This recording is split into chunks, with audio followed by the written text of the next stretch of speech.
Have you ever wondered why your favorite taco is costing you an arm and a leg these days? Or is your dream couch still in backorder status for months now? Join us as we go behind the scenes of the global supply chain. Let us discuss and understand its complexity and learn from the industry leaders, professionals, and subject matter experts. Expect in-depth analysis and genuine conversations about the major issues affecting the supply chain today. Welcome to Supply Chain Demystified. Your host is none other than the distinguished supply chain expert, Dr. Nick Valles. Professor Valles is the academic director of USC Marshall Global Supply Chain Management and founding executive director of USC Marshall Randall R. Kendrick Global Supply Chain Institute. Europe, we're very big on sustainability. Well, the rest of the world is planning to at some point address these issues, right? It's a big elephant in the room, and we all have to sort of acknowledge, touch it, feel it, and say, hey, this is something that's critical to the human race. How does PO's automation plays into the carbon footprint? Have you done any quantifiable analysis to support some of the benefits of being green or sustainable by utilizing your solutions? Oh, absolutely. We one of the big benefits, or what we in our mission with AutoStore and PO, is to bring more sustainable solutions to the world, and we're definitely doing that. As I said, with the 10,000 warehouses that didn't exist, that's one of the things we're doing. So we're actually using the space much better. The last 50 years, we've gone from 2 billion people in the world to almost 8 billion people in the world right now. We obviously need to do some changes. We cannot spend and splurge so much on using all the land that we have on Earth. So there are so much storage and warehousing going on. So if we can be a part of making that, say, into half, it would be so huge. But we can do more than that. We can go down to making it into, say, 25% of what the world needs of storage. So that would be absolutely huge. But on operation itself, 10 robots on our system, they use the same amount of power as a vacuum cleaner. So it doesn't really use a lot of power. Each robot is powered like 100 watts, kind of like a laptop, and they can run in the dark. We don't need to put big lights in warehouses to use them. And as you said, a really big factor is that we can bring goods much closer to the people and not have a lot of polluting transportation out to the end customer. Most of the cities that we have systems now, the last mile delivery is on bicycles and on scooters. Oh, fascinating. So, often I get asked this question about the emerging technologies and how that's going to shape the supply chain. My last two books, the one on the blockchain and supply chain and supply chain network design, we specifically address. And big concern is, you mentioned 2 billion people to now we're close to 8 billion, that this automation will have a huge implication in human capital, right? I mean, you talked about in your example of, instead of having 5 people working in the warehouse, only 1 may be needed and 4 can be converted into marketing. But let's suppose that I don't need those 4 people in the marketing, then 3 people I can pretty much let go. And now I can run the whole operation, 1 in the marketing and 1 in the warehouse, pick, pack. And I only use 2 full-time employees other than 5. So yes. How do you see, and again, this is not the PO-related question, but you being in this space and seeing these things from the Europe standpoint. So I want you to answer this question from the Europe standpoint, right? Where the birth rates are low and they have a different perspective for you guys in Europe than you would have it in Asia versus in Americas or in Africa. How do you see this by region, but then also globally, about the implication of this advanced robotic applications or emerging technologies on human capital? Well, you touched on a couple of things there, and one of the things that will always come up, I think, with automation is the use of labor, or taking labor away from, or jobs away from people with automation. I think we're on the fourth round of industrial revolution now, and it was a problem back then when the steam engine was invented to the sewing machines and so on, that it took our jobs. But what we see is that every time it has just created new industries, it has created new jobs, it's created better use of manpower, and I think that is crucial. At the same time, now getting labor for sort of repetitive work is pretty hard. It is also more expensive than ever, and we need automation to be able to deliver at the pace we're going in. And I like also to compare it with the excavator, like 50, 70, 80 years ago, I don't know, something like that. You needed 100 people to dig, to make a foundation for a new skyscraper. You needed 100 people with a shovel to do that. And then, of course, the excavator came in, and you only needed 2 excavators to do that job. That was revolutionary, and that was needed. It was essential. It created a whole new industry. And suddenly we can do so much more. We could give amazing build capabilities to everyone, the accessibility to make big buildings turned overnight with the excavator. We're doing the same thing here with PO and AutoStore, and looking at history, it is a really good thing that we are using manpower much better. So yeah. I think about that a lot, and back to the differences between Europe and the US. I see. Well, I think the US are a little bit ahead when it comes to expectations in e-commerce. So the speed of delivery is higher, or expected to be faster in the US at the moment, and especially in Norway, where I'm sitting, we can see what is coming. But at today, it's 1 or 2 day delivery is pretty normal and okay. And I see that definitely will change. And to go from 2-day delivery to 1-day delivery, you need automation, you need control in your warehouse, and you need a lot of technology to make that happen. So we're going there, and it will be interesting. Yeah. So listen, I'm a proponent, and I always use this example that maybe it's not a paradigm shift, but maybe we can break the paradigm and create a new paradigm in which we don't have to work 40, 50, 60 hours a week. Maybe the humanity comes to where it can work 15, 20, 30 hours, but work intelligently and work smart, and still have resources, the finite resources on this planet Earth, and utilize it to its maximum capacity, and have a betterment of human species at the same time. So it's actually shifting the whole paradigm and looking at things a little differently. That it's no longer using a shovel and shoving the soil out to build a foundation, as opposed to using an excavator, to your example. It does pose, I suppose, the question, especially when you look at the Asia, right? I mean, you have large populations, large young population in certain parts of the Asia, right? I mean, you look at between just China and India, that's close to 3 billion people. Yeah. Right. So there is a striking balance, of course, on this whole automations and infusions and government.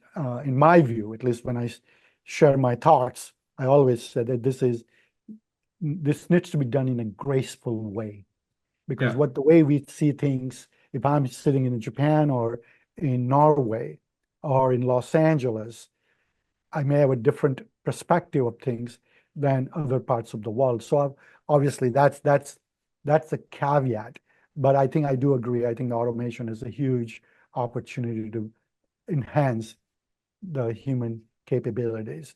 Let's get to on a peripheral issues within these automations and e-commerce, which is a geopolitical tensions, right? The Russia-Ukraine war has been going on, and obviously has a lot more impact on where you are, of its consequences, how that's going to play out, what the end game is going to look like, and will this actually spill over into the rest of the Europe?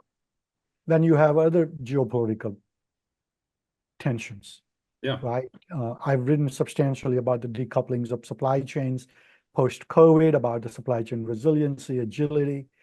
Give me your perspective, Magne. You as a startup, as a co-founder, going into the space of a bullish trend of e-commerce, but how does this geopolitical trends, does it keep you awake at night, or do you see light at the end of the tunnel, or you think it's a freight train moving actually towards us?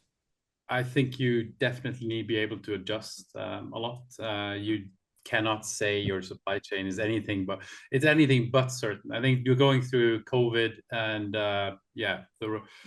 through the wars that we have now and rerouting of transportation, shipping containers being routed around all of Africa and so on. I remember a container you can get from Poland to New York, it could be around under $2,000. At one point during COVID, it was $10,000, and that of course will change your margin dramatically, and it will most likely in many cases ruin your business. So be able to have systems or to understand what you're doing is going to be key. And I think that comes back to control. We can talk about all of these things happening. We can talk about how to act on them and so on. But I think many companies, they are not lacking control of their own inventory, which is quite interesting because, totally I understand why it is very complicated, especially with many seasons and big differences in demand and so on. It's hard to keep a warehouse. But I like to look at the warehouse as your bank, and then the inventory inside, that's your money. It's your locked in money. And many companies, they don't have control of how many they have of each items, how much is worth, where it is, and how they can sell it. So I think I would start with that, getting control of my own bank, of my own inventory, because there will always be options in navigating in this constantly changing geopolitical world. And I don't have any solution or specific solution for how to deal with the Russian-Ukraine war or what's going on in Israel and Palestine and how it will affect your business on. What I do know is that the only way you can act on it properly is to have control in your business. So I hope that gives a little bit of answer. Yeah, no, very well said. I mean, what you're saying, hey, listen, let's control what you can control and leave the rest to someone else to figure that out. Well, you can, of course, you should educate yourself. You should put yourself in a situation to find options of other suppliers, other transporters, or other technology providers and so on. Always try to read up and be in your game. But to be able to act on all of these things, you need control. Yeah. So let's talk about it. I was trying to have you answer what keeps you awake at night. So let me just go straight to it. What keeps you awake at night?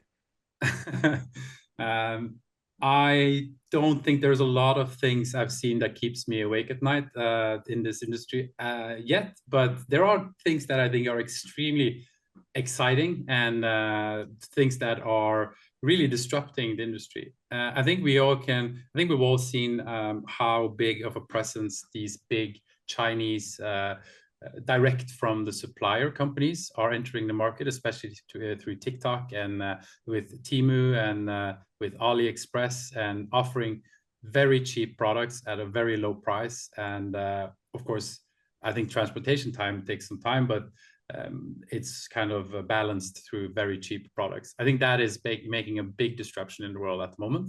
And I think that is keeping a lot of e-commerce resellers that are selling the same things up at night. Right. So let's look into that. I think that's a very exciting thing you talked about, the Xi'an, Temu, AliExpress, and those you talked about it. A lot of the Chinese products penetrating, and I know certainly in the case of EV vehicles, when I was in Europe in March, I saw a lot of penetration of this ports being flooded with EV vehicles, and I know there is a tariffs been imposed on these things. Is that something that you think is sort of a concern in terms of the long term that will disrupt the way, because then I don't need to manage my inventory and have my own automation, it can be shipped directly, D2C, directly from China. The only relaxing variable here, the constraint variable that we tend to build our system, which is the customer expectation and speed and delivery to the customer. If you relax that and say, I don't care, I want the cheap and I can wait for a week, I can do that direct to customer route from China. How does that play into the business model for you? Well, I think that's what you're describing is drop shipping, and I think that is has been growing and is growing for many products. As you say, it will be affecting the time it takes to get the products, and I think that is key for me. Like the convenience of e-commerce, of sitting in my own living room, thinking about something I want, buying it, and having it the next day. That is my love for e-commerce. That is really bringing all the convenience. If you take parts of that away by, yeah, you can get it, but it will be in a month or something like that, it's not exciting for me. But of course, there will be a market for that, for sure. And again, if we did have teleportation, it would be awesome. But as long as we don't, we have a big globe that these products need to travel around, and to make that profitable, it needs to be by boat, and boat takes a lot of time. So that is, yeah, we will see more and more drop shipping for sure. And I think the suppliers in Asia will get better and better at making good solution for it. But I don't think it will replace by any means the e-commerce we love today. So let's wrap up our conversation with one or two key questions that I have for you. There was a big documentary, investigative journalist had done on the fast fashion, because you talked about the TikTok and Temu and stuff. They say about this product geared towards the teenage consumers, younger age consumers. Lifespan of that about 6 months to 9 months, and 80% of that ends up in Africa in a landfill, destroying environments and all of those things that comes with it, but also creating a very big social issues of product, the cheap product penetrating and being thrown into after use in a very short period to detriment of the environment. Yeah. How do you see European regulatory agencies addressing these issues? And a second, your personal view,